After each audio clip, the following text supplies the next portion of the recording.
사람은 누구나 자기 자신의 자랑거리가 있을 것입니다. 물론 부끄러운 일도 있겠죠. 자신의 부끄러움, 약함도 있겠지만 또한 자랑할 만한 것들이 있을 줄을 압니다. 근데 그 자기 자랑이라고 하는 자기 자랑의 기준이 어디에 있느냐라고 할 때 18절에서 말하는 것처럼 육신을 따라 자랑하는 사람이 있고, 또한 자기의 자랑거리가 육신에 속하여 있지 않고 영적인 부분에 있는 사람도 있을 것입니다. 오늘 사도 바울은 이런 부분들에 대해서 말씀하고 있는 것입니다. 자기를 자랑하되 육체적인 자랑을 하는 사람을 어리석은 사람이다 라고 바울은 말하고 있습니다. 16절에서 내가 다시 말하노니 누구든지 나를 어리석은 자로 여기지 말아라. 여기서 말하는 어리석다는 말은 이유는 뭐냐면 자랑을 이제 해야 되겠는데, 그 자랑을 하고 있는 사람들과 비교하여 말하면 기준으로 볼 때 그 육체적인 자랑을 하는 것을 어리석음으로 보았다는 것입니다.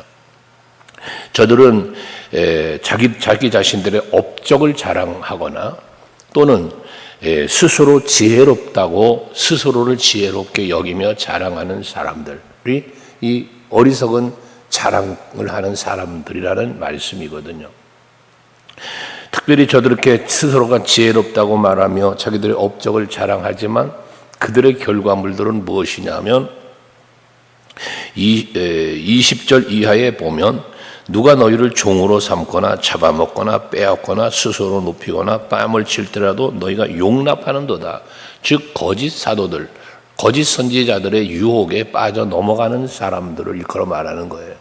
근데 이렇게 영적으로는 참으로 연약하고 미혹에 쉽게 넘어가고 거짓 사도들을 허락하고 용납하고 하는 이러한 행위들을 하고 있는 저들이, 그런데도 불구하고 그렇게 미련하고 어리석고 한 그런 자들인데도 불구하고 육체적인 것들에게만 자랑하고 있단 말이거든요. 이걸 어리석다라고 말하는 거예요. 그럼 사도 바울의 자랑은 어떠한 자랑이냐? 그도 비록 내가 어리석게 여겨짐을 받을지라도 자랑하겠다라고 말하는 자랑은 이 고린도 교인들 중에 하나님의 말씀, 전한 복음을 따라 잘 살고 순종하며 살고 또 그리스도의 몸된 교회를 섬기며 바울의 사역을 동역했던 동역하는 무리들과 교회들 있잖아요. 이런 사람들과 이런 교회를 자랑하는 거예요. 그리고 바울의 자랑거리는 복음이 자랑거리예요. 갈라디아서에서 보면 내가 자랑할 건 오직 하나, 결코라는 말을 썼어요. 예수 그리스도의 십자가 외에는 결코 자랑할 것이 없다. 이 얘기는 뭡니까? 바울의 자랑거리는 유일하다는 거예요. 오직 유일한 자랑거리인데 그게 뭐다? 예수, 십자가였다는 거예요. 이게 복음입니다. 이게 바울의 자랑거리는 예수요, 바울의 자랑거리는 십자가고 바울의 자랑거리는 복음이었다는 것이거든요. 그런데 바울이 어리석다라고 표현하는 저들은 무엇을 자랑했다고요? 육체를 따라 자랑을 했다는 거예요. 여러분들도 신앙생활하고 또 인생을 사시면서 세상적인 자랑거리들이 있을지라도 여러분의 자랑거리는 예수여야 하는 이유는 늘 말씀드리지만 내가 자랑할 수 있는 그 모든 자랑거리는 하나님의 은혜로 말미암아 나에게 주어진 것이요 내가 누리는 것이라는 사실입니다. 그것 때문에 우리의 자랑거리가 육체에 속한 것의 자랑으로 멈추어서는 안 된다는 말씀을 늘 드리는 거예요. 자랑하라는 거예요. 그걸 자랑하지 말라는 게 아니에요. 자랑거리니까 자랑하라 말이에요.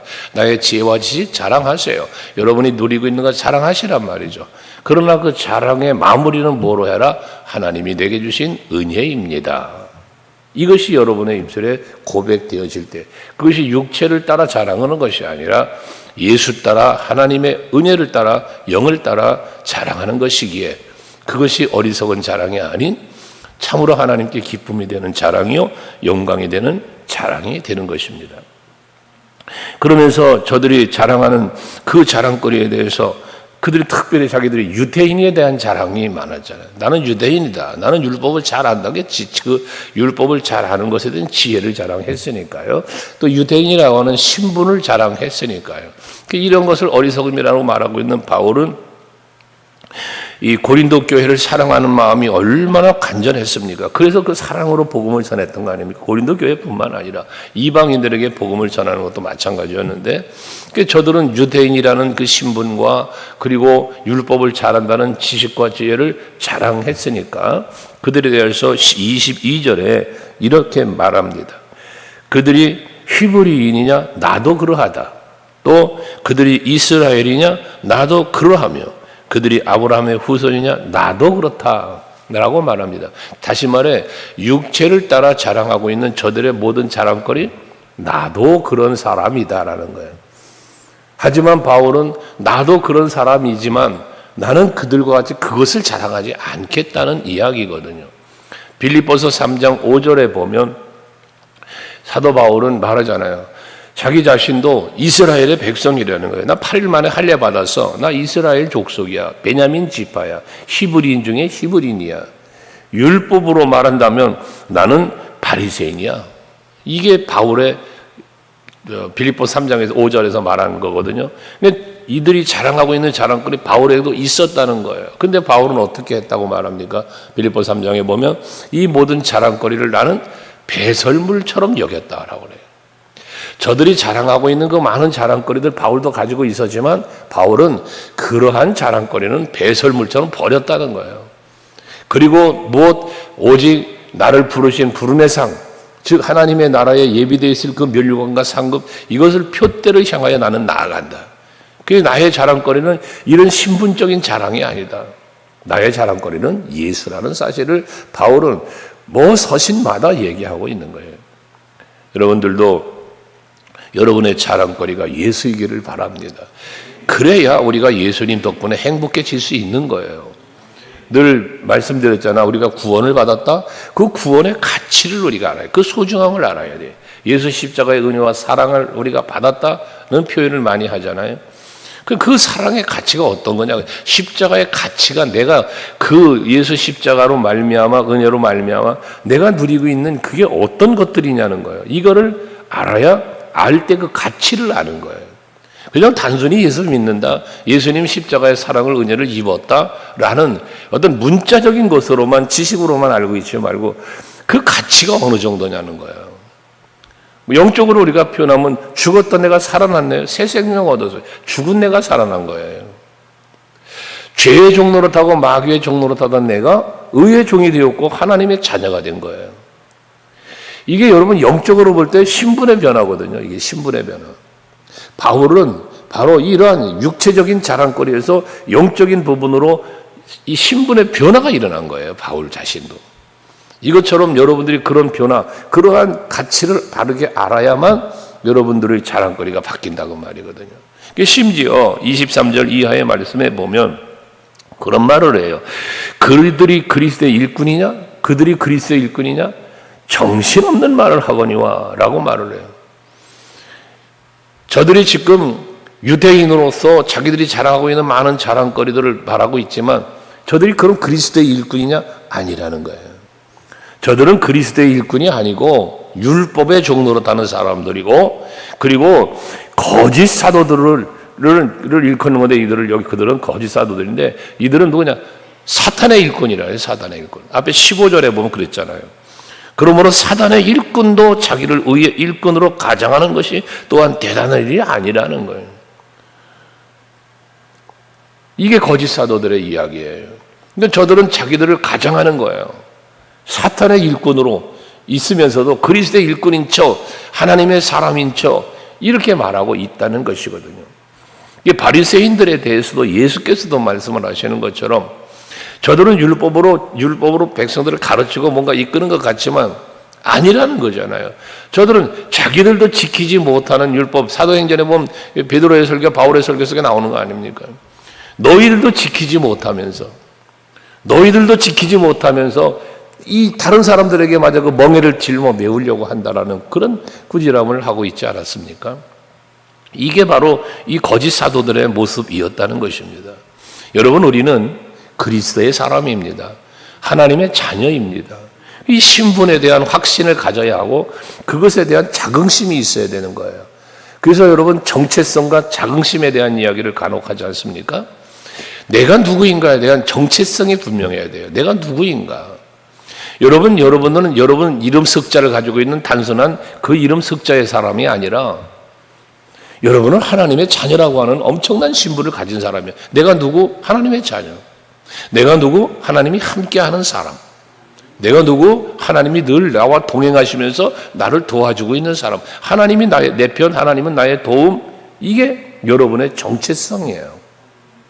그러니까 우리는 그 정체성을 가지고 살 때 두려운 게 없고 염려 근심 사라지고 세상의 자랑거리가 아닌 나의 가치를, 나의 신분을 변화시켜 주신 그러한 하나님께 감사하면서 그분의 은혜를, 십자가의 은혜와 사랑을 찬송하면서 살게 되어지는 것입니다.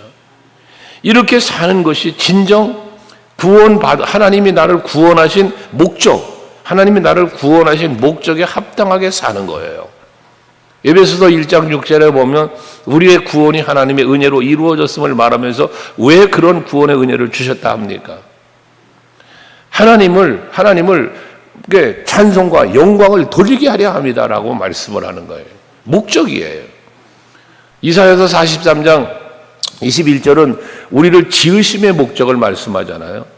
우리 인간을 지으심의 목적을 뭐래? 하나님을 찬송케 하려 합니다. 우리가 인간을 흙으로 빚어 아담을 만드시고 그 위에 모든 인생들이 살아갈 수 있게 해주시는 목적이 어디 있다? 하나님을 찬송하게 하려고. 영적으로도 죄와 허물로 죽어 있는 나를 십자가에 엄청난 사랑을 부어주시면서까지 다시 살려내신 목적이 어디 있다? 하나님께 찬송과 영광을 돌리게 하려 합니다. 그러니까 바울을 통해서 하나님 말씀 분명히 하셨잖아요. 너희가 먹든지 마시든지 무엇을 하든지 다 하나님 영광을 위해서 해라. 여러분들의 삶이 그래야 되는 겁니다. 근데 우리가 잘못 사는 인생이 무엇인가, 신앙 안에서 사는 게 잘못된 게 뭐냐면 나의 영광을 자꾸 추구한다는 거예요.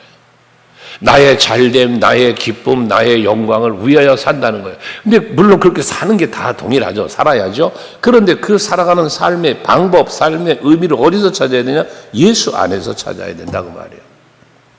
그래서 예수는 나의 힘이요, 예수는 나의 소망이요, 우리 고백하는 것처럼 이게 진정성 있는 나의 고백이, 신앙이 되어야 하겠다는 거죠.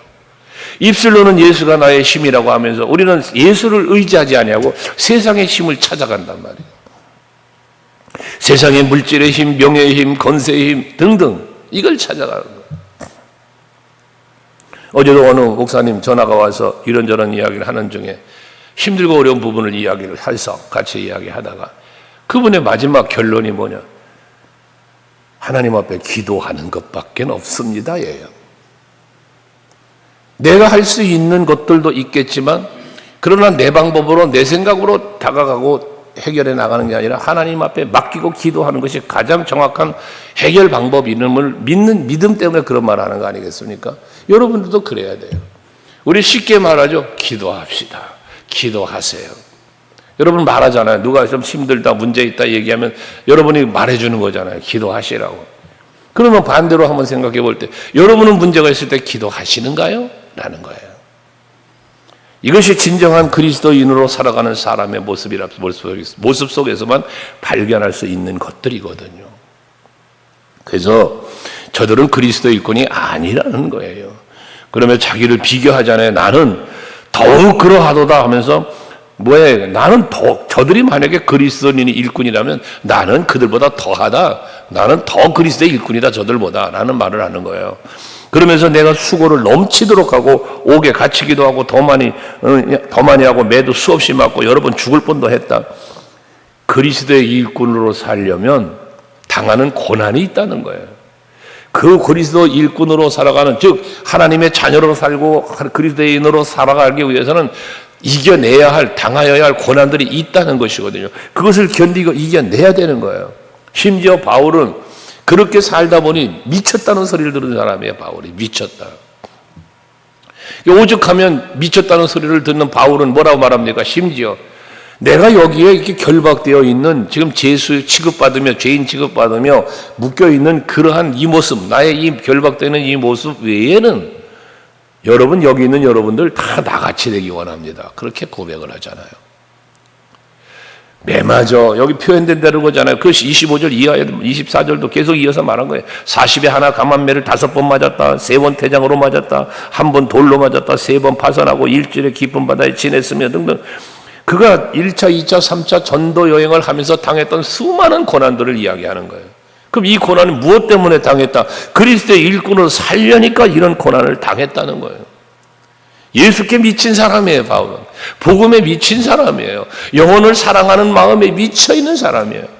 그러니까 이런 고난도 뭐로 받아요? 감사로 받았어요. 오죽하면 바울과 실라가 감옥에 갇혀 깊은 감옥에 갇혔다 그래서 착고가 채졌다 그랬어요. 아주 중범죄자 취급을 받았다는 이야기거든요.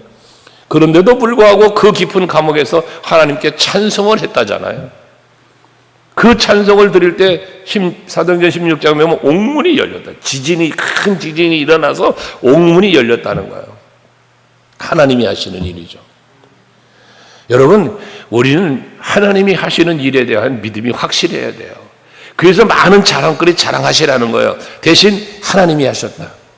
하나님의 은혜다. 이걸 늘 고백할 수 있어야 된다는 거죠. 그러면 그 고백 속에 우리의 신앙이 자리 잡고 있잖아요. 힘들고 어려워 걱정할 거 없어. 옥문도 열어주시는 분인데 뭐 이게 하나님이잖아. 풀무불에 들어가지만 살아나오잖아. 머리카락도 거슬리지 않고 불냄새도 나지 않도록 완벽한 보호. 사자굴에 던져졌는데도 살아나오잖아요. 이 하나님이 도우시고 하나님이 함께 하시면 되어지는 일들이요. 그러니까 바울은 내가 그리스도의 일꾼이 되었기 때문에 내가 그리스도를 사랑하고 복음을 사랑하고 여기에 미쳐서 복음을 전하고 있지만 이 일을 그렇게 뭐 감옥에도 맞고 매도 맞고 뭐 했지만 그 일이 멈춰지지 않았다고. 왜? 하나님이 하시니까. 하나님이. 그래서 여러분에게 자주 말하는 거예요. 하나님의 일은 누가 한다? 하나님이 하신다. 이게 여러분의 신앙이어야 돼요. 그 뒤에 보면 수없는 연약함을 말하면서 28절에 이런 어려움을 당함을 말하면서 28절 이 외에는 고사하고 아직도 날마다 내 속에 눌리는 것이 있는데 그게 뭐냐? 곧 모든 교회를 위하여 염려하는 것이다. 사도 바울은 육체적인 고통을 받으면서도 마음속에 염려하고 마음속에 두었던 모든 것들은 뭐냐? 저들이 그리스도의 몸된 교회들이 믿음에 바로 서는 것을 바라는 간절한 마음이 그에게 있었다는 거예요. 내가 매를 맞으면서도 내가 감옥에 갇혀 있으면서도 오직 바울의 생각은 무엇만 갖고 있냐? 복음이 역사하기를 세워진 교회들이 부흥하고 성장하기를 성도들이 믿음의 반석에 세움을 입기를 그는 늘 생각했다는 거예요. 여러분, 바울의 생각 속에 있는 이 복음, 바울의 생각 속에 있는 예수, 바울의 생각 속에 있는 교회, 바울의 생각 속에 있는 성도들처럼 여러분은 무엇을 내 마음에 품고 무엇을 생각하며 무엇을 위하여 사는가 헤아려 볼 수 있어야 되겠다는 것입니다. 그러면서 그는 29절 이하에 자기의 약함을 자랑하겠다는 거예요. 30절 내가 부득불 자랑할진대 내가 약한 것을 자랑한다라고 말합니다. 여러분, 육체적인 연약함, 그러나 그 육체적인 연약함을 자랑하지만 그 약함을 자랑하는 속에 뭐가 있어요? 영적인 강함을 자랑하는 거예요. 내가 약해질 때 하나님은 나의 힘이 되시고 하나님이 나를 도와주시기 때문에 그분의 능력과 그분의 사랑과 은혜로 나는 강해질 수 있다는 것이거든요. 그래서 31절에 주 예수 아버지 영원히 찬송할 하나님이 내가 거짓말하니 하는 것을 아신다 라고 말해요. 즉 하나님 앞에서 나는 진실함을 말하고 있다는 거예요. 이게 그리스도의 일꾼의 모습입니다. 바울의 모습이었습니다. 오늘도 여러분들이 하루를 살아가심에 이 바울처럼 오직 여러분의 자랑거리는 예수가 되고 복음이 되기 원하며 내가 살아가는 삶의 목적이 삶의 모든 행위가 바로 예수 안에서 이루어질 수 있도록 여러분들 늘 힘쓰시면서 하나님의 영광 드러내시고 그리스도인의 모습을 아름답게 나타내고 보여주는 여러분들이 되실 수 있길 주 이름으로 축복합니다. 기도하시겠습니다.